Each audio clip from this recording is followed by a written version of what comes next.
जय हिंद and a very warm welcome to civil staff IAS. आज के हमारे प्रतिबद्ध सीरीज में आप लोगों का स्वागत है। तो जैसा कि आप लोग देख रहे हैं कि general studies paper 1, paper 2 and now for GS paper 3, प्रतिबद्ध में हम हर एक जो आपका जीएस का कंपोनेंट है उसको इलेबोरेटली कवर कर रहे हैं। पर्टिकुलरली ये सीरीज जो है डिजाइंड है फॉर मेंस पर्सपेक्टिव, जैसा कि आई एम बिलीविंग आप प्रीवियस सेशंस जो रहे हैं हमारे प्रतिबद्ध के जीएस पेपर 1 जीएस पेपर 2 के, उनको ऑलरेडी वॉच कर चुके हो, उनसे आप लोग जो है नोट्स बना चुके हो and you are making the most of it. तो उसी लाइन में उसी पर्टिकुलर स्कीम ऑफ थॉट के साथ ही जीएस पेपर 3 में जो इकोनॉमी वाला पोर्शन है वो जो है अब से हमारा इस वीक ऑनवर्ड्स जो है वो स्टार्ट हो जाएगा। सो जो स्कीम ऑफ थिंग्स हैं, जो टॉपिक्स हैं, वो ऑलरेडी इससे पहले एक इंट्रोडक्टरी वीडियो में मैंने आपके साथ शेयर कर लिए हैं कि हमने जो अलग अलग थीम्स के तहत डिवाइड किया है जीएस पेपर 3 में इकोनॉमी वाला portion, and these are designed on the basis of the previous year questions which the UPSC has asked in your CSC mains examination. देखिए, बहुत सारे अलग अलग अलग तरीके से कंटेंट को कवर किया जा सकता है। हमारा यहाँ पे जो मोडस ऑपरेंडी रहने वाला है, let me be very clear at the very up front, हमारा कंसर्न यहाँ पे सिर्फ ये नहीं है कि बच्चा जो है वो अप टू डेट कंटेंट या कंटेंट को जो है एक कंसोलिडेट तरीके से कंज्यूम कर सके, बट उसके साथ साथ you must also be able to hone your skills as far as answer writing is concern. क्योंकि देखो, it is ultimately at the end of the day it is a test of your writing, it is a test of how better you can put all the knowledge which you have accumulated in to that answer writing booklet, है ना।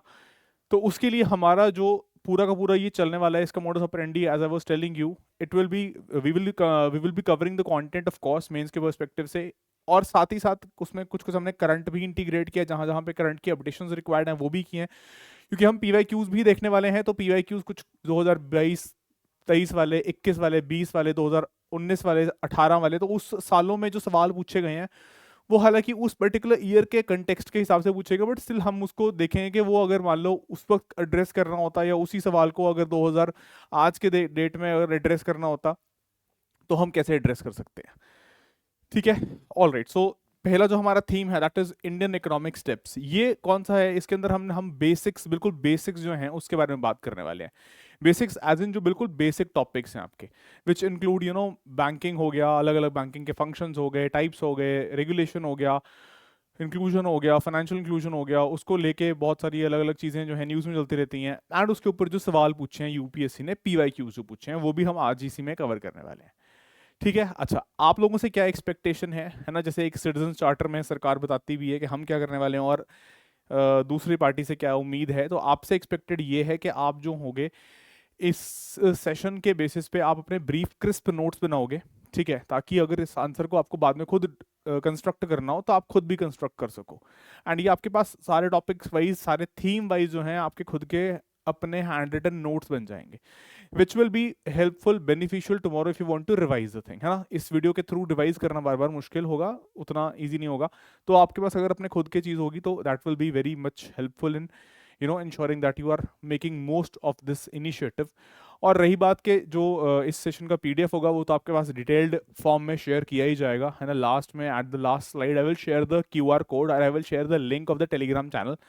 Civil staff IAS का जो Telegram channel है, वहाँ पे आपको ये content जो है वो फ्री ऑफ कॉस्ट अवेलेबल हो जाएगा। ठीक है, चलिए तो शुरुआत करते हैं आज के हमारे सेशन की। So what we are talking of the basics to Indian economy, और उसमें सबसे पहले हम स्टार्ट कर रहे हैं हमारे बैंकिंग सेक्टर से। तो एक क्विक रिकैप लेते हैं पहले, तो बैंकिंग सेक्टर है क्या, कैसे है, और उसके बाद जाएंगे हम अपने अगले जुड़े बेस के साथ जो सवाल हैं। तो सबसे पहले देखो, as far as when we talk about the banks, हम कहते हैं कि देखो बैंक्स के मेन फंक्शंस क्या होते हैं कि कस्टमर्स से, कम्युनिटी की जो सेविंग्स हैं उनको एक्सेप्ट करना एज डिपॉजिट्स। इसीलिए ये भी कहा जाता है ना कि बैंक्स जो हैं they play the role of a channel. किस चीज का चैनल, या किस चीज के को चैनलाइज, किस चीज को चैनलाइज करते हैं? They channelise the savings of a community, इसको चैनलाइज करके they provide investments, right. So they accept deposits. कहां से आ रहे हैं वो डिपॉजिट्स? जो भी पब्लिक जो है एट लार्ज जो सेव कर रही है, जो कम्युनिटी सेव कर रही है, उसी फिर डिपॉजिट को कन्वर्ट करते हैं into loans which act as investment. And ये क्या करता है फिर अल्टीमेटली इकोनॉमी के अंदर ग्रोथ को ड्राइव करता है। तो हम कहते हैं कि ये बेसिकली एक बैंक जो है या बैंकिंग सेक्टर जो है एक मॉडर्न डे इकोनॉमी का, इसीलिए उसको कहा जाता है इट्स अ लाइफ लाइन। कि एक तरीके से कह लो कि जैसे रक्त का प्रवाह या रक्त का संचार होता है शरीर में, है ना, तो वो हम कहते हैं कि जीवनदायी होता है। वैसे ही एक इकोनॉमी के लिए, एक अर्थव्यवस्था के लिए banking sector is said to be the lifeline or the bloodline of a modern day economy. Why? Because it is channelizing from the one end the savings of the community into the investments for the economy to have growth, to have development, है ना। बिना उसके पैसे के, बिना capital के, बिना financial capital के ग्रोथ करवाना पॉसिबल नहीं होगा, और ग्रोथ नहीं होगी तो फिर बाकी सारे उसके साथ जो आगे वर्चुअस साइकिल चलता है वो नहीं चल पाएगा, right. Then further, other financial services which are also offered by the banks, they include payment services, investment services, insurance services, which we say that basically banking sector also, you know, it furthers financial inclusion, not just through providing banking activities or banking services, but other services also, which are, you know, now become part and parcel. एक ज़माना होता था traditional services सिर्फ accept करना, deposit खाता, एक savings account, current account provide कर देना, पीएफ प्रोवाइड कर देना, ऐसे करके। बट अब जो है बैंक्स जो है वो डाइवर्सिफाई बहुत कर चुके हैं in terms of whatever services they are offering, right. Then if you talk of these functions, so we can say these are the main functions, और व्हाट यू कैन कॉल, इसको आप इस तरीके से लिख भी सकते हो, these are said to be the primary functions of a bank, accepting deposit and providing loans. Then further facilitating payment systems and financial intermediation. So these are what we can call the different functions of a bank. Further, when we talk of the significance or importance of banks, as I was already telling you कि एक तो देखो simple सी बात है, lifeline की तरह तो act कर ही रहे हैं, उसके अलावा दे प्रमोट इकोनॉमिक डेवलपमेंट। अब देखो यहाँ पे वर्ड मैंने यूज किया डेवलपमेंट, क्यों? ग्रोथ में तो हेल्प कर ही रहे हैं, बट ग्रोथ के अलावा they are also helping in developing the economy, developing the country. क्यों? क्योंकि जहां जहां पे पैसा जाना चाहिए वहां तो पैसा जा ही रहा है। उसके अलावा बैंक्स ये भी सुनिश्चित करते हैं, banks also ensure that where money is needed the most it is also going there, कि जिन सेक्टर्स में पैसा ज्यादा, पैसे का प्रचलन, पैसे का प्रवाह, flow of money should be more in certain sectors, in toward certain segments in sectors of the economy, वहां पे वो पैसा जो है वो पहुंचाया जाए, which would ensure that it is not just in terms of growth, सिर्फ मॉनेटरी एस्पेक्ट नहीं, उसके अलावा जो डेवलपमेंट के अलग अलग अलग अलग एस्पेक्ट्स हम पढ़ते हैं, वो डेवलपमेंटल गोल जो है वो भी इंश्योर किया जा रहा है। So supports investment and savings and of course aids in economic growth. So ये क्या बोल रहे हैं हम, एक जो आर्थिक विकास वाला है ना, आर्थिक समृद्धि के साथ, अपार्ट फ्रॉम ग्रोथ, आर्थिक समृद्धि के साथ आर्थिक विकास also, economic development also. Plus, it also plays a very crucial role as far as the conduct of your monetary policy by the Reserve Bank of India's Monetary Policy Committee is concerned, है ना, कि पूरा का पूरा जो economy के अंदर money का सप्लाई है, जो पैसे का प्रवाह है, उसको किसके थ्रू कंट्रोल किया जाता है? Through the banks. Of course करता रिजर्व बैंक ऑफ इंडिया का मॉनेटरी पॉलिसी कमेटी ही है ऊपर से, लेकिन it is done through the banks. Plus helps in controlling the interest rates. अगर मान लो प्राइस स्टेबिलिटी में कुछ ऊंच नीच है, there is the inflation in the economy, greater amount of inflation is there, है ना, तो फिर उस केस में इंटरेस्ट रेट को मॉडिफाई करके या मॉड्यूलेट करके बैंकिंग सिस्टम के थ्रू ही चीज़ों को कंट्रोल किया जाता है। Further when we talk of the types, फटाफट टाइप्स के बारे में अगर बात करें तो ये वैसे हम अब प्री में कंटेंट कवर करते हैं, but just to give you a quick snapshot, हमारे पास commercial banks, cooperative banks, development banks, या फिर आप कह सकते हो यूनिवर्सल एंड डिफरेंशिएटेड बैंक्स, है ना। दो मेजर तरीके से जहाँ डिवाइड किया जाता है कि हम बोलते हैं, एक तो हमारे पास हैं यूनिवर्सल लाइसेंस वाले बैंक्स, दूसरे हैं हमारे पास जिनको हम बोलते हैं डिफरेंशिएटेड या फिर नीश बैंक, है ना, जिसमें हम बोलते हैं कि they are not providing all the functions which are provided by a big bank, a universal bank, but they are providing certain specialised functions, right. चलो तो इस पे आएंगे, बट एक बार पूरा क्लासिफिकेशन फटाफट देख लेते हैं। तो first we can say on the basis of the operations and its motives, तो it can be either commercial or it can be cooperative banks। commercial banks हम पढ़ते हैं कि इसका मेन जो मोटिव है operations का, that is to earn profits। cooperatives का profits नहीं है, मेन जो यहाँ पे orientation रहता है that is regarding welfare। तो कमर्शियल बैंक्स में हम देखते हैं PSBs भी हैं और PVBs भी हैं। इसको अगर आपको एब्रीविएट करना है तो इसको आप एब्रीविएट ऐसे कर सकते हो, जो सर्वे यूज़ करता है या RBI यूज़ करता है, PSBs, public sector banks, where the majority ownership is with the government or government-owned institutions or maybe Reserve Bank of India, and they are having examples like State Bank of India, Punjab National Bank, etc. साथ ही साथ अगर हम PVBs की बात करते हैं, private sector banks की बात करते हैं, तो हम यहाँ कहते हैं कि मेजोरिटी स्टेक यानी 51% है, उससे ज़्यादा का स्टेक जो है वो ओन किसके द्वारा किया जा रहा है, सम प्राइवेट एंटिटी, है ना। जैसे आपको देखने को मिलता है एक्सिस बैंक आपने नाम सुना होगा, ICICI बैंक आपने नाम सुना होगा। So these are the banks which are having commercial nature and are PVBs, right? Then we have cooperative banks, इसको हम क्या बोल रहे हैं, they are serving specific communities और groups, है ना। ये एक कोऑपरेटिव के प्रिंसिपल पे काम करते हैं, कमर्शियल के उस पे काम नहीं कर रहे हैं। सो हम बोलते हैं कि इसमें ये क्या कर रहे हैं, ये आपको जिसको हम बोल देते हैं कंसेशनल लोन्स प्रोवाइड करते हैं, they provide you concessional loans. Plus examples में urban cooperative banks and rural cooperative banks दो अलग अलग देखने को मिलते हैं। सो फॉर एग्जांपल डिफरेंट है आपके पास, जैसे हिमाचल प्रदेश ग्रामीण बैंक हो जाएगा, या फिर सारस्वत कोऑपरेटिव बैंक हो जाएगा, भारत कोऑपरेटिव बैंक लिमिटेड हो जाएगा, है ना।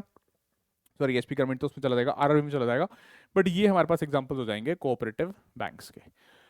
चलो ये तो हो गए on the basis of motive of either earning more profits और फॉर द वेलफेयर पर्सपेक्टिव। फिर इसके अलावा हमारे पास इसी क्लासिफिकेशन में फर्दर हमारे पास आते हैं कुछ development banks, specialised banks, differentiated banks. अब देखो इसमें हम डेवलपमेंट बैंक्स में क्या देखते हैं कि क्योंकि इंफ्रास्ट्रक्चर डेवलपमेंट या डेवलपमेंटल प्रोजेक्ट्स में जेस्टेशन पीरियड ज़्यादा होता है, पैसा एक तो आपको वॉल्यूम भी ज़्यादा चाहिए एंड दूसरा साथ में you need that money for a relatively longer period of time. हो सकता है 8, 10, 12, 15, 20 साल के लिए पैसा वहाँ पे जाना है उधार में, लोन में। तो वैसा amount of money for that longer tenures of time period is difficult for a commercial bank to be mobilized through that commercial bank। तो इसके लिए हमारे पास क्या है, स्पेसिफिक डेवलपमेंटल नीड्स को कैटर करने के लिए इसलिए रिजर्व बैंक ऑफ इंडिया ने प्रमोट किया एस्टैब्लिशमेंट ऑफ डेवलपमेंट बैंक्स, जिसमें हमारे पास क्या है, फोकस क्या है on development projects and long term investment, जैसे सिडबी है आपके पास, है ना।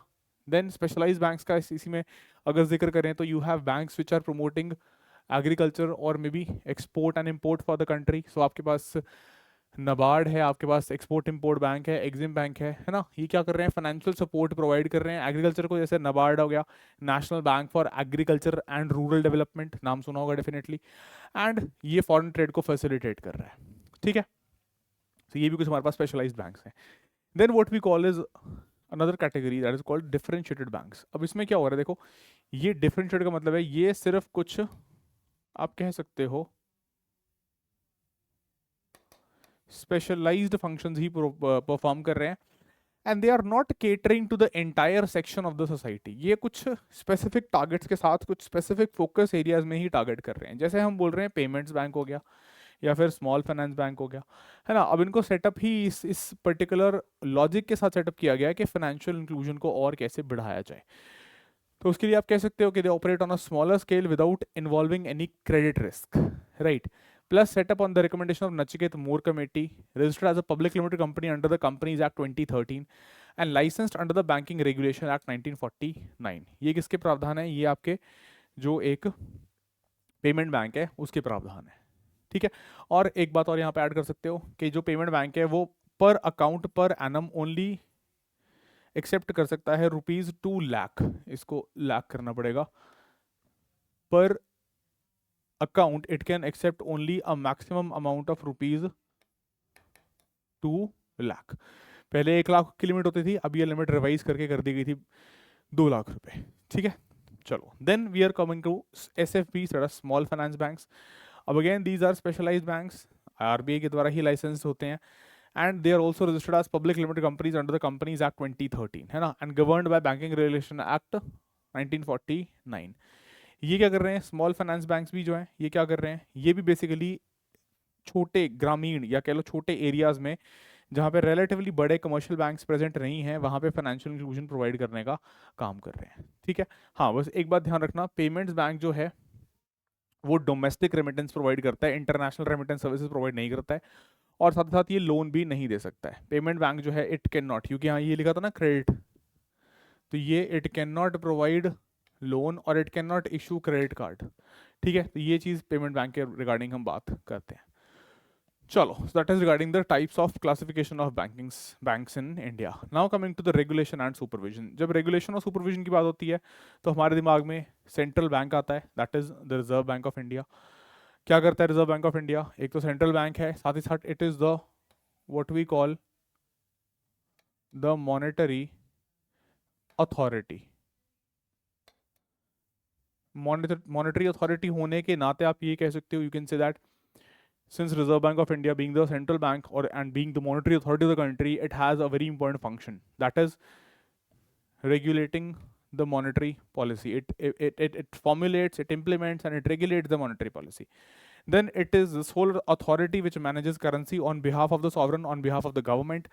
तो आप कह सकते हो कि banking reserve Bank of India act 1934 है, उसके तहत रिजर्व बैंक ऑफ इंडिया को ये पावर्स दी गई हैं कि वो करेंसी के एडिक्वेट फ्लो को इंश्योर करेगा, करेंसी प्रिंट करने का, बैंक नोट्स जो करेंसी नोट्स हैं उनको प्रिंट करने का अधिकार केवल और केवल किसके पास है? रिजर्व बैंक ऑफ इंडिया के पास है. Plus it also acts as the supervisor of the entire banking system. Regulate करना, सुपरवाइज करना, ये देखना कि the entire banking sector is performing well, उसका कॉन्डक्ट ठीक चल रहा है, स्टेबल है सब कुछ, कोई भी ऐसी डिसरप्शंस वाली चीज़ नहीं दिख रही है, वो भी आरबीआई की रिस्पॉन्सिबिलिटी है.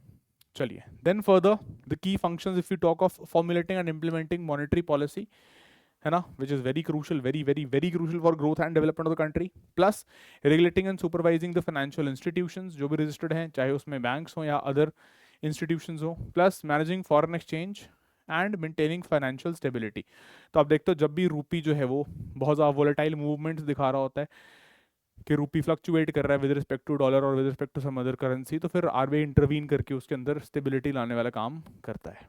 Then it issues currency as already discussed, and the Banking Regulation Act 1949 which requires RBI to govern the functioning and regulation of banks in India plus provides licensing, regulation and control of banks. तो ये सारे हमारे पास क्या हैं? Reserve Bank of India के मुख्य आप कह सकते हो जो कार्य हैं. चलिए, then coming to Basel norms. अब देखो रेगुलेशन की क्योंकि यहाँ पे बात हो रही थी, तो अब रेगुलेशन एंड सुपरविजन में हमारे पास जो BCBS है और उसके बेसल नॉर्म्स जो हैं वो डिस्कस करना बड़ा क्रूशल हो जाता है ना. कई दफ़ा देखा गया है कि इसके ऊपर सवाल बनता है. So what are Basel norms? तो पहली बात तो बेसल नॉर्म्स या बेसल अकॉर्ड्स, कोई भी वर्ड यूज़ किया जाए समझ जाओ कि वो बेसल नॉर्म्स के रिगार्डिंग या उसी संदर्भ में बात हो रही है. पहली बात, कौन गवर्न करता है? BCBS यानी bank Basel committee on banking supervision under the bank of international standards BIS, है ना. क्या है? सेट ऑफ एग्रीमेंट्स है focusing on risk to banks and the financial system. Plus एक ग्लोबल लेवल पे कोऑर्डिनेटेड एफर्ट है for banking regulations, ताकि पूरे विश्व स्तर पे ग्लोबल लेवल पे बैंकिंग सेक्टर की स्टेबिलिटी, रिजिलियंस को इंश्योर करके ओवरऑल ग्लोबल इकोनॉमी में स्टेबिलिटी रहे. ठीक है, चलो. तो हमारे पास 3 बेसल अभी तक जो नॉर्म्स हैं वो इशू किए जा चुके हैं. So we have the Basel 1, 2 and 3. Discuss करते हैं. तो बेसल 1 इंट्रोड्यूस किए गए थे 1988 के अंदर. फोकस मेनली था क्रेडिट रिस्क पे. किस चीज़ को प्रिवेंट करने के लिए? Possibility of any type of loss if a borrowers failure और if a borrower fails to repay the loan, है ना, कि उस केस में बैंक जो है वो उसके ऊपर कम रिस्क रहे. प्लस मिनिमम कैपिटल रिक्वायरमेंट कितना? 8% of RWA, that is risk weighted assets. ठीक है, अब देखो रिस्क वेटेड एसेट का मतलब सिंपल भाषा में क्या होता है? वैसे हम प्रीलिम वाले अपने प्री वाले कोर्स में कवर करते हैं, but still I will give you a simple recap कि अलग अलग लोन्स जो बैंक देता है वो उसका एसेट होता है. लोन बैंक के लिए क्या है? जो बैंक ने लोन दिया है आगे किसी को, वो बैंक के लिए एसेट है क्योंकि उसको वो अर्न करके दे रहा है. अब अलग अलग लोन्स के टाइप होते हैं, इसमें आप बोल सकते हो सिक्योर्ड लोन है, अनसिक्योर्ड लोन है, कोलैटरलाइज्ड है, अनकोलैटरलाइज्ड है. जिसमें तो कोलैटरल है उसका रिस्क जो है वो कम है, जिसमें कोलैटरल नहीं है उसका रिस्क ज़्यादा है. तो ये क्या हो गया? अलग अलग एसेट्स हो गए जिनके अलग अलग रिस्क टाइप्स हो गए, रिस्क उनका अलग अलग है. तो हम क्या बोल रहे हैं कि this is basically risk weighted assets. ठीक है, that is assets with different risk profiles. So India adopted Basel 1 in 1999. So that is regarding the Basel 1. Then you had the Basel 2 which were rolled out in 2004 by BCBS. तो refined किया गया और थोड़ा reformed version लाया गया basal 1 का. 3 main pillars पे कह सकते हो आधारित हैं. कौन कौन सा? पहला CAR कैपिटल एडिक्वेसी रिक्वायरमेंट, जिसमें मिनिमम कैपिटल एडिक्वेसी रिक्वायरमेंट 8% होना चाहिए रिस्क एसेट्स का. सुपरवाइजरी रिव्यू, इसमें क्या है? Develop and use better risk management techniques अलग अलग चीज़ों के लिए, credit risk, market risk and operational risk के लिए. And very importantly to introduce market discipline. Market discipline का मतलब सिंपली ये हो गया कि increase disclosure requirements. Increased disclosure का मतलब ये हो गया कि अपने अपने सेंट्रल बैंक्स को, जो बाकी बैंक्स हैं उस देश में, जैसे मान लो हमारे यहाँ पे स्टेट बैंक हो गया, HDFC हो गया, ICICI हो गया, इन लोगों को ज़्यादा डिस्क्लोजर दिखाना पड़ेगा, या ज़्यादा चीज़ें जो हैं वो ट्रांसपेरेंटली ऑपरेट करना पड़ेगा। RBI के समक्ष जो है चीज़ों को ट्रांसपेरेंटली रखना पड़ेगा, ठीक है, ताकि कुछ भी चीज़ ऐसी ना हो जो RBI को नहीं पता है बैंक के regarding. So mandatory disclosure of capital adequacy ratio, risk exposure etcetera to the central bank. हमारे केस में हम बोलेंगे भारतीय रिजर्व बैंक या फिर रिजर्व बैंक ऑफ इंडिया, ठीक है। So that was Basel 2। Now coming to Basel 3। So इनको इंट्रोड्यूस किया गया 2010 के अंदर in response to the global financial crisis of 2007-2008। तीन मेन चीज़ें, क्या क्या तीन मेन चीज़ें? पहला कैपिटल एडिक्वेसी रेशो, दूसरा लेवरेज रेशो, और तीसरा दो नए लिक्विडिटी रेशोज इंट्रोड्यूस किए गए अंडर बेसल 3। तो पहला क्या है? CAR कितना? 12.9% का। मिनिमम टीयर 1 कैपिटल 10.5 और टीयर 2 कैपिटल 2%। अब देखो टीयर 1 और टीयर 2 कैपिटल क्या होता है? टीयर 1 कैपिटल कहा जाता है कि कोर कैपिटल है बैंक का, ठीक है, मतलब ऐसे वाला कैपिटल आप समझ लो कि जिसके ऊपर बैंक एब्सोल्युटली रिलाय कर सकता है, ठीक है, तो वो वाली बात यहाँ पे की गई। सेकंड, लेवरेज रेशो कितना? At least 3%। Ratio of tier 1, leverage ratio क्या होगा? टीयर 1 कैपिटल का टोटल एसेट्स जो हैं इनका अगर हम रेशो लेंगे उसको बोलेंगे लेवरेज रेशो। मतलब क्या हुआ कि जितना कोर कैपिटल है, कोर कैपिटल से क्या समझ रहे हो? देखो कोर कैपिटल का सिंपल मतलब ये होगा कि जितना फंड जो है बैंक के पास एब्सोल्युटली पड़ा है, उसको पता है कि ये पैसा कहाँ से आया है, कहाँ पे है उसके पास, वो उसके ऊपर रिलाय कर सकता है। क्योंकि बहुत सारा पैसा होता है जिसके ऊपर बैंक उतना उतना ज़्यादा रिलाय नहीं कर सकता। Getting that point? कुछ अनडिस्क्लोज चीज़ें भी होती हैं, उनके ऊपर उतना रिलाय नहीं कर सकते हो, तो यहाँ पे उसी कंटेक्स्ट में बात की गई है। देन तीसरा, नए लिक्विडिटी रेशोज जो हैं बेसल 3 नॉर्म्स के तहत या बेसल 3 अकॉर्ड्स के तहत जो है इंट्रोड्यूस किए गए, जिसमें first is liquidity coverage ratio, second is net stable funding rate. तो पहला लिक्विडिटी कवरेज रेशो क्या है? Banks must hold a buffer of high quality liquid asset, इसको बोला गया HQLA, high quality liquid asset. High quality liquid asset क्या हो सकता है? Government security. क्यों?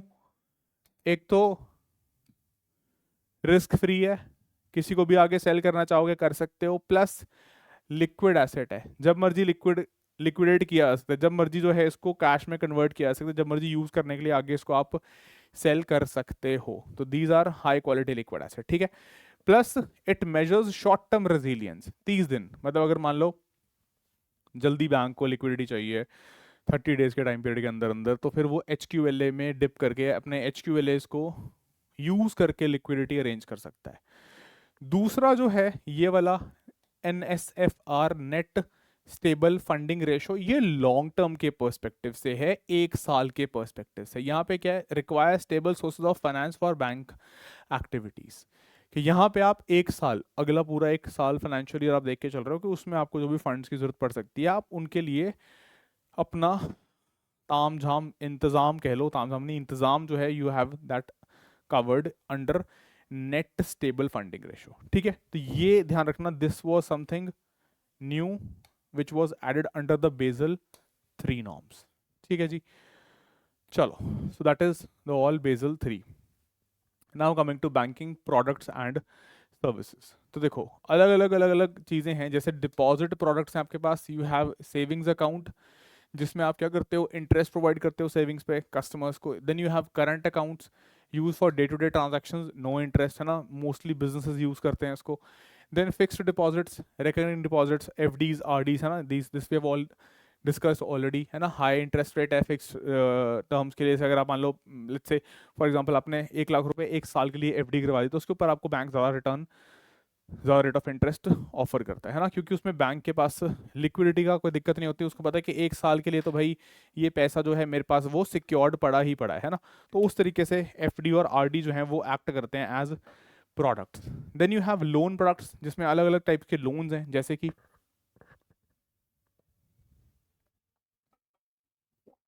You have personal loans, home loans, business loans, education loans, etcetera, है ना। देन इन्वेस्टमेंट सर्विसेज, जैसे म्यूचुअल फंड्स हैं, FDs हैं, बॉन्ड्स हैं, स्टॉक्स हैं, अब ये भी बैंक्स के थ्रू ऑफर की जाती हैं। And you have certain other services जिसमें insurance, wealth management, forex, internet banking etcetera. तो ये अब हमें देखने को मिल रहा है कि मिलता क्या है कि बैंक जो सर्विसेज और प्रोडक्ट्स ऑफर करता है, they have become very much diversified, right.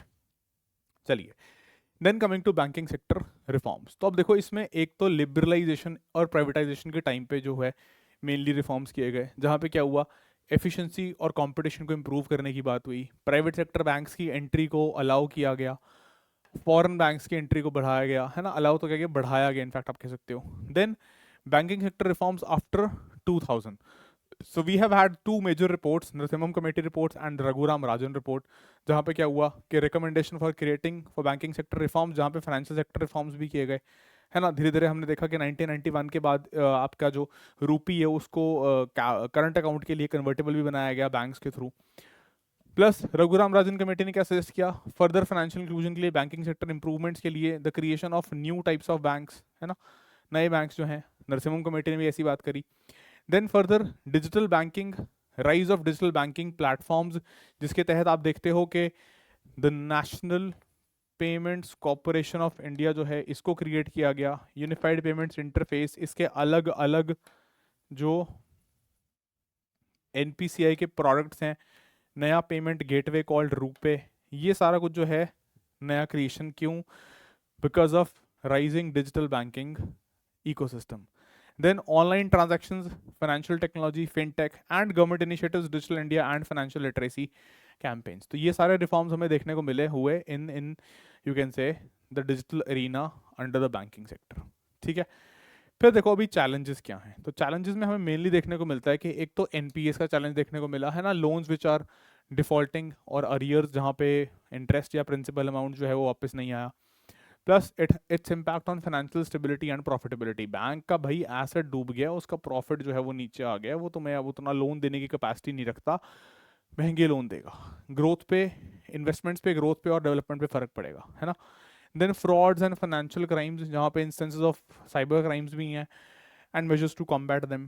Then the issue of financial inclusion, तो ये भी एक मेजर चैलेंज है, अभी तक हम इसको बढ़ाने में लगे हुए हैं ना, although we have covered much ground but still it is a work in progress. So efforts to include the unbanked population and schemes like PMJDY, Pradhan Mantri Jan Dhan Yojana etcetera. फिर रेगुलेटरी एंड कंप्लायंस इशूज़ के बैंक्स कई दफ़ा आप देखते हो कि they roll you know they brush under the carpet their NPS, या RBI को चकमा देने के लिए, धोखा देने के लिए अलग अलग तरीके के प्रैक्टिसेस को फॉलो करते हैं, which are not very much you know which rather adversely impact the stability of the banking sector, है ना। तो इसके चक्कर में आरबीआई क्या करता है, कुछ नए गाइडलाइंस, कंप्लायंसेस लेके आता रहता है। सो adherence to regulations and managing compliance cost and avoiding penalties by Reserve Bank of India. Then impact of global economic conditions। अब देखो सिंपल सी बात है यार, आज की डेट में इकोनॉमीज जो हैं वो आपस में इंटीग्रेटेड हैं काफ़ी हद तक। किसी भी एक विश्व के कोने में any happening in any corner, any nook and corner of the world definitely has an impact over your economy, है ना। So influence of global financial markets, वहाँ पे मान लो फेडरल रिजर्व कुछ करता है, रेट्स बढ़ाता है, घटाता है, उसका इम्पैक्ट हमारे बैंकिंग सेक्टर पे भी पड़ता है, रिजर्व बैंक ऑफ इंडिया को भी उस चीज़ का ध्यान रखना पड़ता है। Plus economic slowdown and geopolitical risks, है ना। जैसे we saw that Russia and Ukraine, they were at a conflict, और you can say the Middle East crisis और different other tension in the different parts of the world, तो वो भी economic conditions को impact करती हैं। चलिए, then recent developments अगर देखते हैं बैंकिंग सेक्टर में, तो एक तो बैंकिंग सेक्टर में थोड़ा कंसोलिडेशन किया सरकार ने, कई सारे बैंक्स को मर्ज किया गया। जैसे आपने देखा होगा स्टेट बैंक ऑफ इंडिया का पूरा जो ग्रुप था, एसबीआई के एसोसिएट बैंक से 5, उन सबको मर्ज करके एक सिंगल एसबीआई बना दिया गया है ना, and different other banks were also merged to create stronger entities. So SBI, PNB, OBC, ये यूनाइटेड बैंक ऑफ इंडिया सारे मिलके बन गए PNB. Then Union Bank of India, Andhra and Corporation बन गया यूनियन बैंक, राइट। तो ऐसे हमारे पास बहुत सारे एग्जाम्पल्स हैं। Then further emergence of new payment systems, very important, जैसे कि UPI, central bank digital currency, digital wallets and other innovations. किस लिए भाई? टाइम के साथ साथ आपको अडेप्ट करना पड़ेगा, नई चीज़, नई टेक्नोलॉजी के साथ चलना पड़ेगा, नहीं तो you will be lagging behind. तो उसके तहत रिफॉर्म्स किए गए। प्लस ग्रीन बैंकिंग मतलब banks efforts towards sustainability and eco friendly practices. जैसे आपको देखने को मिलता है कि पेपर का वेस्टेज या पेपर की यूटिलाइजेशन कम हो, तो जो भाई चीज़ें जो है पासबुक एक टाइम पे फिजिकल या वो पेपर वाली पासबुक से होती थी, अब तुम वो पासबुक तुम्हारी क्या है मोबाइल के ऐप में चली गई है या इंटरनेट बैंकिंग में चली गई है, वहीं से निकाल लो, वो स्टेटमेंट निकाल लो, ऑनलाइन स्टेटमेंट निकाल लो, डिजिटल स्टेटमेंट निकाल लो, है ना। तो वो सारा कुछ क्या है अंडर द ग्रीन बैंकिंग। चलो, then certain problems and their solution in terms of bank distress. तो देखो इसमें क्या देखने को मिला कि कई अभी भी सीवियर फाइनेंशियल डिफिकल्टीज जो हैं वो दिखाई देती हैं, जो अभी भी कह लो कुछ हद तक कभी कभी सरफेस करती भी हैं। So inadequate levels of capital, poor asset quality and insufficient profitability, not in all banks but at certain times in certain banks. Plus results in high non performing assets. क्यों? अगर आपका poor asset quality है, इसका मतलब है कि principal या interest जो है वो अल्टीमेटली कन्वर्ट हो जाएगा into a non performing asset, substandard quality का बन जाएगा, leading to inadequate capital adequacy and other systemic issues. Bank की वहां पे जो प्रॉफिटेबिलिटी है वो भी कम होती है, प्लस जो फर्दर लेंडिंग कैपेबिलिटीज हैं बैंक की, they also are diminished. So it tends to threaten the financial stability, not just in the banking sector, but overall, across, overall the, at a larger, at a broader macroeconomic perspective, it also creates issues. चलो, then इसमें क्या अलग अलग types problems जो हैं bank distress में वो क्या देखने को मिली, तो उसमें हमें स्पेसिफिकली एक तो हो गया हमारा quality of the asset of the banks, जिसमें क्या है पुअर एसेट क्वालिटी जो एनपीए रेशोज में कन्वर्ट होता है, रिफ्लेक्टिंग ट्रबल्ड लोन्स। तो जैसे आपको PSBs held about 86% of NPAs, देखो पीएसबीज में ही ज़्यादा एनपीएस थे as compared to the PVBs. Plus another issue of capital adequacy, जहाँ पे हमें देखने को मिलता है कि the banks do not have enough capital, insufficient capital adequacy, जो क्या करेगा अगर कोई लॉस है उसको अब्जॉर्ब करने की बैंक की जो कैपेसिटी है उसको रिड्यूस करेगा। जैसे CRR of Indian banks was at 16.8%, है ना, फाइनेंशियल स्टेबिलिटी रिपोर्ट के हिसाब से 2024 की।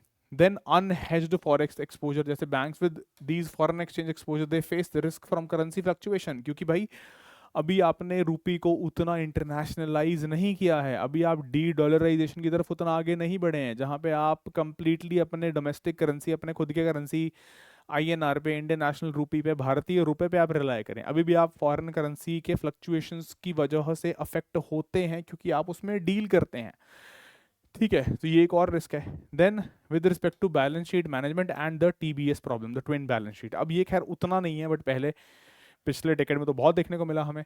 So poor management including delays in provisioning for bad loans versions instability, so delays in provisioning for loan loss impact financial health, है ना। और जो हम ये प्री के लिए डिस्कस करते हैं वैसे TBS, twin balance sheet problem, यानी कि जो स्ट्रेन या जो स्ट्रेस था कॉर्पोरेट्स की बैलेंस शीट में, that got induced into the balance sheet of the bank also. तो उसने बैंक की बैलेंस शीट के अंदर जो अभी कॉर्पोरेट के अंदर था, बैंक की स्टेबिलिटी को भी उसने एडवर्सली इम्पैक्ट किया। तो ये हम बोल सकते हैं फ्यू प्रॉब्लम्स और challenges in the bank distress. फिर सॉल्यूशंस, समाधान किस तरफ है, कैसे आए, तो पहली बात तो हम बोल सकते हैं रिकैपिटलाइजेशन, फिर डिसइन्वेस्टमेंट जो भी कुछ किया भी बैंक सरकार ने, mergers, PCA by Reserve Bank of India, prompt corrective action के भाई जहाँ पे भी दिक्कत दिख रही है इमीडिएटली उस बैंक में इंटरवीन करके उसको, उसके मैनेजमेंट को या तो टेक ओवर करो, आरबीआई वहाँ पे इंश्योर करे कि चीज़ें और बद से बदतर ना हो, एग्जैजरबेट ना हो और चीज़ों को सुधारा जा सके, है ना। And the creation of NARCL, that is a bad bank, national Asset Reconstruction Company limited, जो क्या करेगा, जो बाकी बैंक्स से उनके जो बैड लोन्स हैं उनको परचेज कर लेगा ताकि उनकी जो एसेट क्वालिटी है वो वापस से रिवाइव की जा सके और उनके ऊपर से बर्डन जो है वो हटाया जा सके, ठीक है। चलो फिर देखो, अब एक बहुत इंपॉर्टेंट जो अभी कंटेम्प्रेरी टाइम्स में हमें देखने को मिला हाल के कुछ बीते हुए सालों में, कि कोविड-19 एक PHEIC, public health emergency of international concern के तौर पे उभरा, and it had severe detrimental impact on global economy, on the domestic economy, भारतीय अर्थव्यवस्था पे भी उसका इम्पैक्ट पड़ा। तो डेफिनेट सी बात है कि जो बैंकिंग क्षेत्र है, बैंकिंग सेक्टर है, उसके ऊपर भी उसका इम्पैक्ट आया। तो अब बैंकिंग से रिलेटेड कोविड के जो इम्पैक्ट्स थे उनको डिस्कस कर रहे हैं। So first, covid impact on the banking sector, you witnessed the rise of new NPAs, है ना।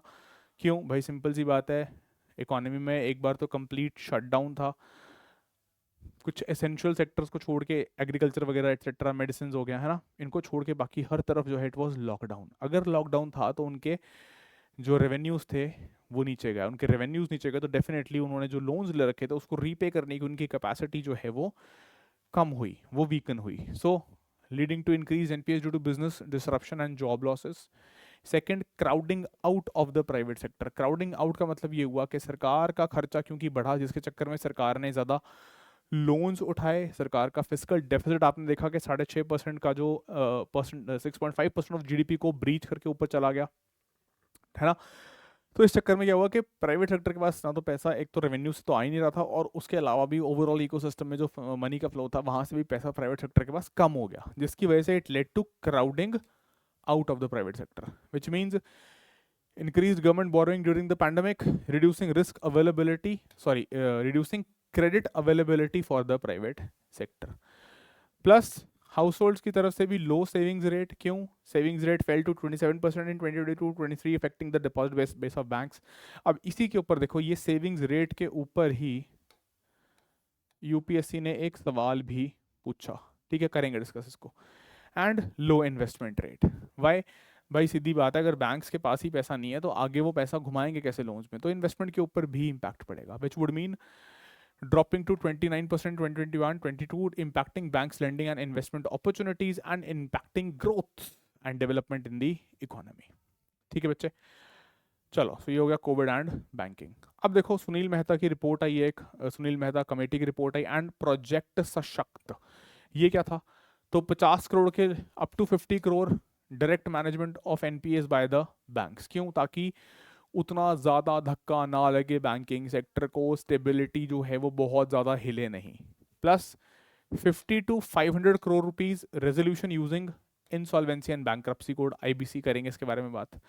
Plus above 500 crore handling bye asset reconstruction companies and asset management companies, NARCL को भी बीच में रोप इन किया गया। मतलब क्या हुआ कि जो भी कोविड की वजह से एनपीएस में कन्वर्ट हो रहे हैं, बैंक्स के लिए एनपीएस बढ़ रहे हैं अगर, तो उसको जो है मैनेज किया जाए, ऐसा ना हो कि बैंक के ऊपर स्ट्रेस जो है वो बढ़ता चला जाए। ठीक है, जिसके लिए प्रोजेक्ट सशक्त जो है वो गवर्नमेंट ने लॉन्च किया।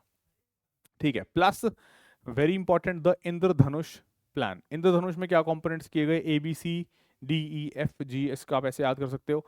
That is streamlining recruitment of senior bank officials appointments. B, bank board bureau, जिसको बाद में रिप्लेस कर दिया गया बाय एफएसआईबी, है ना, financial services institutions bureau, enhancing governance and oversight. Then C, capitalisation, नया और पैसा डाला गया बैंक्स में। D, stressing addressing stress in banking sector. E is for empowerment increasing operational autonomy, है ना, कोई बात नहीं, आपको हम फ्री हैंड देंगे सिचुएशन से जूझने के लिए। प्लस प्रोवाइडिंग और improving financial literacy and governance reforms, governance structure को और बेटर करके। So that was the entire Indradhanush plan components. ठीक है जी, चलो, now coming to NARCL, that is National Asset Reconstruction Company Limited. अब देखो, बैड बैंक, बैड बैंक का मतलब क्या होता है?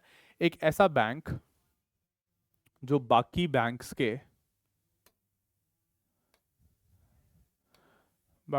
के जो बैड लोन्स या फिर उनके जो नॉन परफॉर्मिंग एसेट्स हैं, इनको कौन ले लेगा? एक बैंक, जिसको हम लेमन टर्म्स में बैड बैंक बोल देते हैं। यहाँ पे हमने एक national Asset Reconstruction Company limited, NARCL के नाम से एक बैड बैंक को कंस्ट्रक्ट किया। ठीक है, alright. So what we are saying here is कि ये बैड बैंक क्या है हमारे लिए, हमने बनाया एनएआरसीएल। फंक्शन क्या है? Purchases bad loans from banks to clean up their balance sheet. किसकी? बैंक की बैलेंस शीट में से स्ट्रेस निकल जाए, क्लीन हो जाए वो। Plus impact reduction in overall NPA, easing the twin balance sheet problem banks के लिए, है ना, and addressing bank distress, crucial आता है फॉस्टर करने के लिए इकोनॉमिक ग्रोथ को। तो उसके बाद ये जो एनएआरसीएल है, इट विल बी द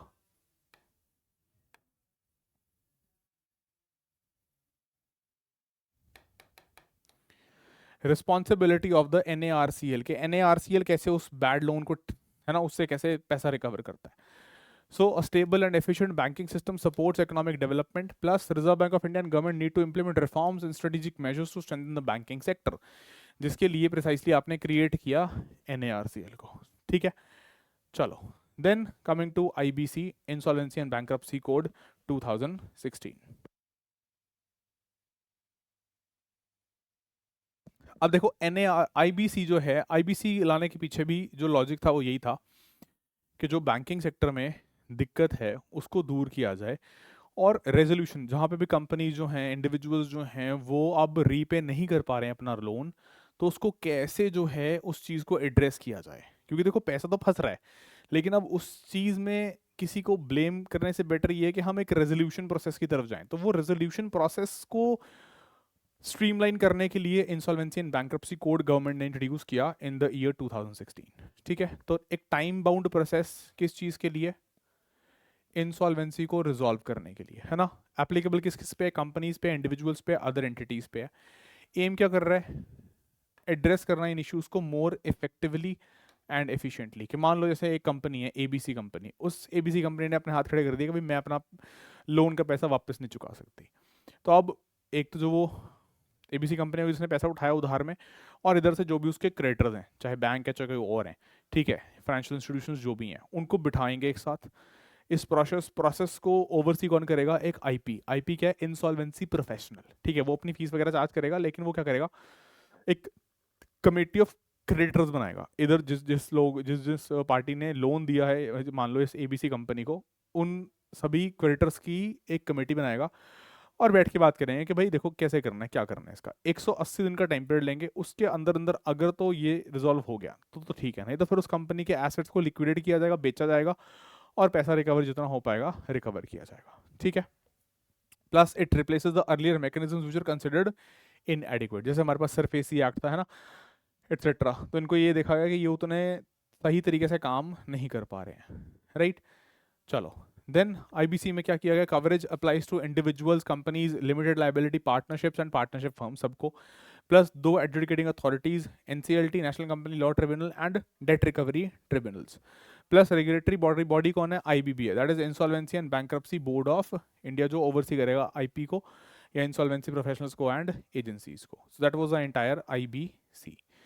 ठीक है, फिर देखो इसमें पॉजिटिव्स क्या हैं इसके और चैलेंजेस क्या हैं, दोनों देखते हैं। पहला, it is a unified law, address कर रहा है interest of all parties under one single framework, जो कि अच्छी बात है। कानून जो है वो सिंपल कॉम्प्रीहेंड करने में भी और एग्जीक्यूट करने में भी है। फिर एनपीएस को रिड्यूस किया, हाँ जी बिल्कुल, एनपीएस को रिड्यूस किया। एंड अभी तो जो अगर इस वक्त का देखोगे तो इस वक्त it is at an all time low of 12 years. जो एनपीएस हैं वो 11-12 साल के एक हिस्टोरिक लो पे स्टैंड करते हैं। Plus improving the credit behavior, changes borrowing behavior especially for by establishing consequences for insolvency। कि ऐसा नहीं है कि भाई तुमने कल को अपना दिवालिया घोषित कर दिया, हाथ खड़े कर दिया कि भाई मैं तो इंसॉल्वेंट हूँ, मेरे पास पैसा नहीं वापस करने के लिए, तो तुम्हारे ऊपर कोई भी बात, तो कोई भी अकाउंटेबिलिटी फिक्स नहीं की जाएगी, है ना। प्लस क्रेडिट कंट्रोल, जैसे creditor in control regime empowers creditors in the resolution process. क्यों? वो बताया मैंने, CoC, committee of creditors.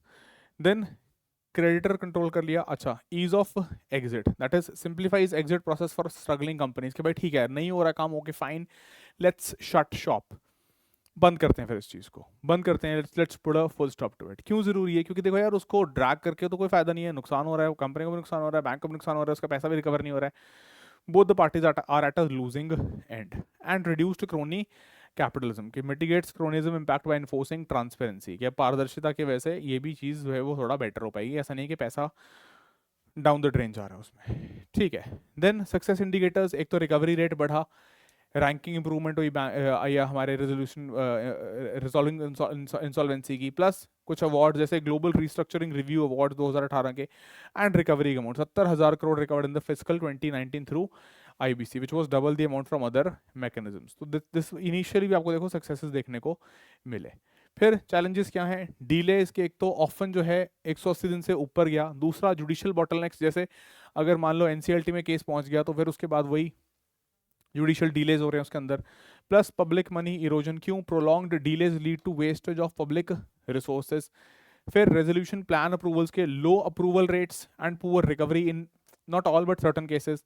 Plus cross border issues के lack of provisions for cross border insolvency cases. So these were certain challenges which were confronted by the insolvency and bankruptcy regime.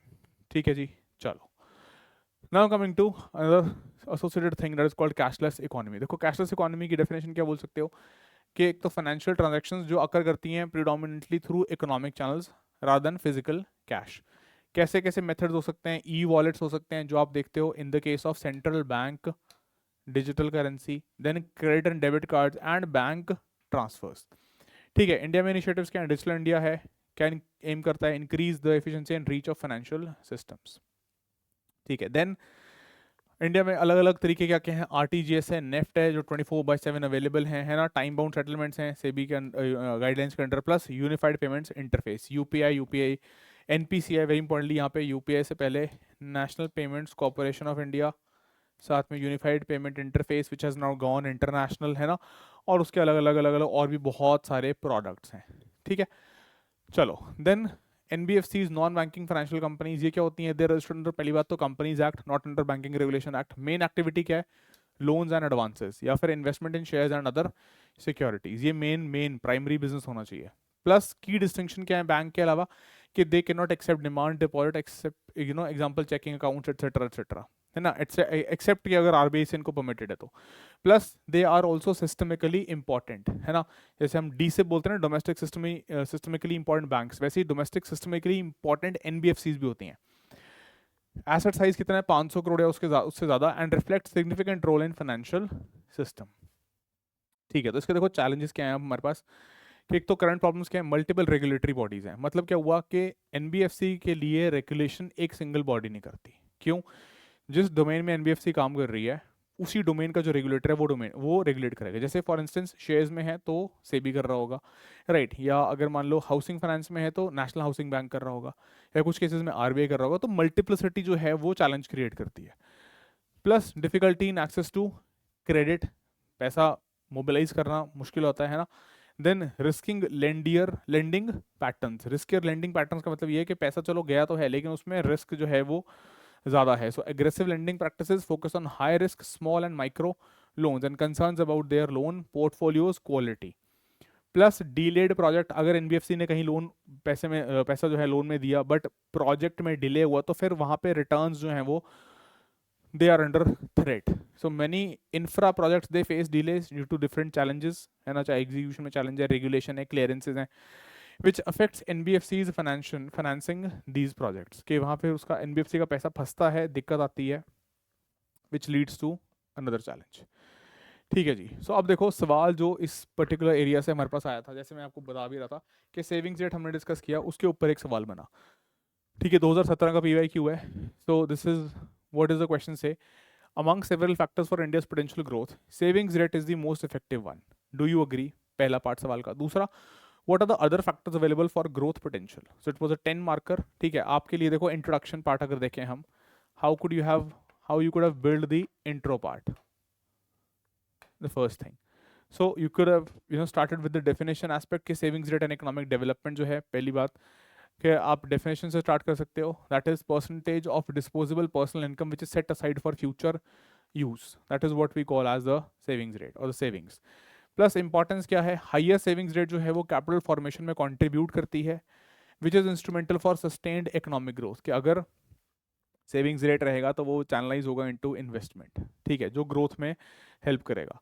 Plus additional growth factors, other economic factors जो हैं वो भी influence करते हैं India के growth potential को। तो ये वाले पॉइंट्स आपके यूज हो सकते थे for building the introduction. Then coming to the second part, that is the main body part. तो अब हम आ जाएंगे यहाँ पे जो इंपॉर्टेंस है सेविंग्स रेट की। Definitely we agree with that statement which was there in the question, है ना, तो ये वाली स्टेटमेंट थी। तो इसमें क्या बोल रहे हैं, एक तो investment and capital formation, higher savings rate lead to increase investment, है ना, वाइटल है कैपिटल फॉर्मेशन के लिए। Plus infrastructure development, financing government expenditure, boosting manufacturing and industry, economic stability, financial inclusion, asset creation and balancing external trade। तो ये सारे अलग अलग पॉइंट्स, जैसे सेविंग फ्यूल इंफ्रास्ट्रक्चर, है ना, funds health care education etcetera, essential for funding industries, जैसे make in India में attracting $64 billion worth FDI। High savings rate act as a buffer in downturns, जब भी आपकी कोई अगर मान लो स्टेबिलिटी या there is a sign of slowdown और डिस्ट्रेस इन दी इकोनॉमी, तो वहां पे ये आपको हेल्प करता है, right. Plus promotes financial inclusion and asset growth. Deposits on Indian banks, they exceeded this much amount, तो financial inclusion में help करेगा, asset creation में further help करेगा, and एक्सटर्नल सेक्टर को बैलेंस करने के लिए आपकी कैपेसिटी को बढ़ाता है अगर आपके पास पैसा है पड़ा हुआ. So reduces reliance on external borrowing, कि आपके पास जो है डोमेस्टिक डेट या इंटरनल डेट जिसको बोलते हैं वो रेज करने की कैपेसिटी बढ़ जाती है, which means it cushions you और it provides you a buffer कि आपको बाहर से बोरो ना करना पड़े, जिससे आपका CAD भी रिड्यूस होगा, करंट अकाउंट डेफिसिट जो है उसको रिड्यूस करने में भी हेल्प करेगा. ठीक है, चलो. Then further factors which influence the growth potential क्या क्या है. एक तो ह्यूमन कैपिटल डेवलपमेंट, जिसमें डेमोग्राफिक डिविडेंड है ना, क्योंकि अगर लोगों के पास काम है, डेमोग्राफी के डिविडेंड को रीप कर रहे हैं हम, तभी हम ये बोलेंगे कि it is reflecting into increased amount of savings, right. Then technological advancement and digitalization, right, जैसे rapid digital transformation programs like JDY, banking services के पेनिट्रेशन को इंक्रीज करने, क्योंकि सिर्फ सेविंग्स जो है ऐसे नहीं होंगे ना, उसके लिए बैंकिंग सर्विसेज का पेनिट्रेशन भी ज़रूरी है हमारे लिए. फर्दर गवर्नमेंट पॉलिसी इनिशिएटिव्स जैसे improvements in ease of doing business index, है ना, जब तक डिसकंटिन्यू नहीं किया गया था by the World Bank. Then FDI, foreign direct investment inflows, so consistent FDI attraction वो भी हेल्प करता है. एंड एग्जाम्पल क्या है, जैसे फेसबुक से stake in Jio platforms, plus agricultural productivity and rural development, so crucial for employment and programs like Fasal Bima Yojana etcetera.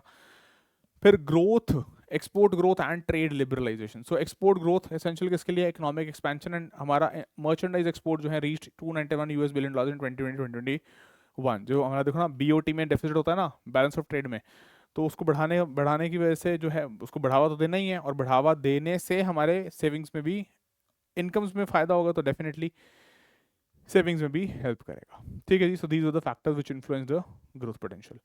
फिर last में challenges of over emphasizing savings. तो इसमें आप बोल सकते हो तो income inequality, high savings can exaggerate income inequality, है ना, जैसे top 1% held 22% of national income in 2020. Plus education skill development, so lack of investment in education limits, they will also affect the potential of the work force, right, and productivity. Then low private consumption, क्या होगा, increase savings during downturns, reduce consumer spending, लोग spend नहीं करते हैं. ठीक है, spend नहीं करते हैं तो वो नेगेटिव इंपैक्ट करता है ग्रोथ के ऊपर, जैसे क्राइसिस टाइम पे पर्टिकुलरली देखने को मिलता है. Then challenges for small and medium enterprises, क्या होगा, स्ट्रगल करेंगे कैपिटल के एक्सेस के लिए, अगर लोग ज़्यादा इस तरफ, मतलब इस पर्टिकुलर सेगमेंट को ज़्यादा लोन नहीं जा रहा है तो. Plus focus on savings alone can stifle their growth, क्यों, स्पेंड नहीं कर रहे हैं, अगर सेव ज़्यादा कर रहे हैं तो. And savings investment gap, that is disparity between savings and investment indicates untapped growth, कि वो ग्रोथ जो है वो वहाँ पे टैप की जा सकती थी, बट क्योंकि आपने सेविंग ज़्यादा करे और आपने उतना ज़्यादा स्पेंड नहीं किया, तो वो एक मिसमैच क्रिएट करेगा.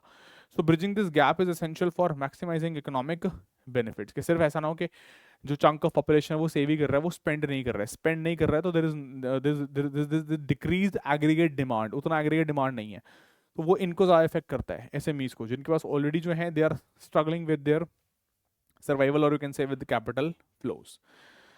ठीक है जी. So that is how you could have address this question. Conclude आप कैसे कर सकते हो कि सेविंग रेट जो है definitely it's a significant driver of our economic growth.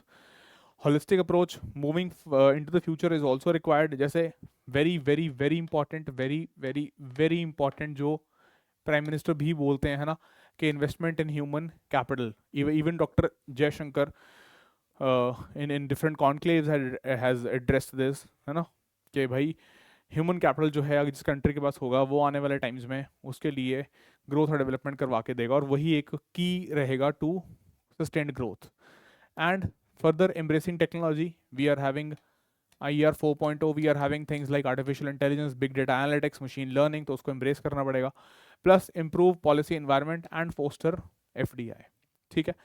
Plus goals क्या है, harness demographic dividend and aim to become $5 trillion economy by 2024. Plus ये चलो बीत गया साल, इसके अलावा USD $30 ट्रिलियन इकोनॉमी बाय 2047, जिसको रेफर किया जा रहा है to as the period of Amrit Kaal. India eight, है ना, इसको ऐसे बोला गया ना, इंडिया एट 2047 7, इंडिया एट 2047, तो ये पॉइंट यहाँ पे आप ऐड डेफिनेटली कर लो, ठीक है। एंड प्लस इन गोल्स के अलावा balanced focus, that is combining savings with broader economic initiatives for sustainable growth. So this is how you could have concluded this question. तो जो हमने सेविंग्स रेट वाला उसमें पढ़ा था, ठीक है, उसी का मैंने एक्सटेंशन यहाँ पे आपको क्वेश्चन के फॉर्मेट में दिखा दिया, जो एक हमारा यूपीएससी का पीवाईक्यू है, ठीक है जी। सो इस पर्टिकुलर इंट्रोडक्शन या एक बेसिक्स वाले कवरेज का आज जो है इतना ही हम कवर कर रहे हैं। नेक्स्ट जो है फिर स्टार्ट करेंगे अगले सेशन में, ठीक है जी। चलिए, अच्छा रही बात, ये रहा हमारा QR code, that is civil स्टैप IAS टेलीग्राम चैनल। यहाँ पे आपको जो हमारा सेशन है उसका पूरा का पूरा PDF, डिटेल्ड PDF जो है वो वहाँ पे मिल जाएगा, एंड वहाँ पे आप ज्वाइन करके एक्सेस कर सकते हैं, ठीक है। अगर सेशन इंटरेस्टिंग लगा हो, अच्छा लगा हो, डिटेल्ड था, एलैबोरेट था, अंडरस्टैंड, लेकिन देखो अब कवरेज तो करनी है ना, तो उसमें तो मेहनत तो करनी पड़ेगी, और थोड़ा लंबा सेशन जो है वो रहेगा ही हमारा, ठीक है। तो आप जाते जाते you can just like and share the session if you have not done so, that is so much, thank you so much, this is Piyush signing off. Revise कर लेना, पढ़ लेना, PDF जरूर लेना वहाँ से ज्वाइन करके चैनल को, एंड मिलते हैं अगले सेशन में, ठीक है। Thank you so much, bye bye, take care, जय हिंद, जय भारत।